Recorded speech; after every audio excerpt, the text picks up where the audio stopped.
మదనపల్లె పట్టణంలోని 32వ వార్డుకు చెందిన వైకాపాకు చెందిన దాదాపు 30 కుటుంబాలు కూటమి అభ్యర్థి షాజహాన్ బాషా సమక్షంలో తెలుగుదేశం పార్టీలో చేరారు. వీరికి కండువాలు కప్పి పార్టీలోకి ఆహ్వానించారు.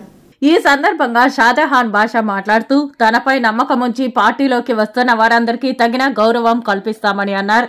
మదనపల్లెలో గతంలో 60,000 టీడీపీ ఓట్లు ఉండగా ఇప్పుడు ఆ సంఖ్య 1,10,000కు పైగా పెరిగిందని అన్నారు.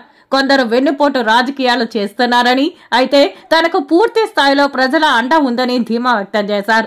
రాష్ట్ర అభివృద్ధిపై చంద్రబాబు నాయుడుపై ఎంతటి నమ్మకం ఉందో మదనపల్లె అభివృద్ధికి తనపై ప్రజలు అంతే నమ్మకం కలిగి ఉన్నారని అన్నారు. గ్రామాలలో ప్రజల స్పందన చూస్తుంటే గెలుపు ఇప్పటికే నిర్ణయం అయిపోయిందని, వచ్చేది కూటమి ప్రభుత్వమేనని ఆశాభావం వ్యక్తం చేశారు.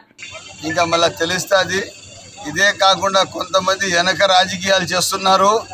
ఆ రాజకీయాలు చేసేవాళ్ళు వాళ్ళ రాజకీయానికే పరిమితం అయిపోతారు. కానీ మదనపల్లి కాన్స్టిట్యున్సీ ప్రజలు నిర్ణయం తీసుకునేసినారు. ఆల్రెడీ ఎక్కడ పోతే గ్రామంలో 500 మంది ఉంటే 400 మంది స్వాగతం పలుకుతున్నారు. వార్డుల్లో ఎక్కడ పోతే అక్కడ మనుషులు ఒక్కసారిగా అన్నాను మాకు చెప్పి సాయంత్రం మాకు తెలియదన్నా మీరు వస్తున్నారని మాకు కొంచెం ముందు చెప్పి ఇంకా బాగుండు కదనా అని చెప్పి ఉరుకులేస్తున్నారు. వీళ్ళు ఎవరైతే వెనక రాజకీయాలు చేస్తున్నారో మీ రాజకీయానికి మీరు పరిమితం అయిపోతారు. ప్రజలు నిర్ణయం తీసుకున్నారు. ఈ ప్రజా నిర్ణయానికి ఎవరు మార్చలేరు. తప్పకుండా పెద్దలు చంద్రబాబు నాయుడు గారు 160 సీట్లతో ముఖ్యమంత్రి కాబోతున్నారు.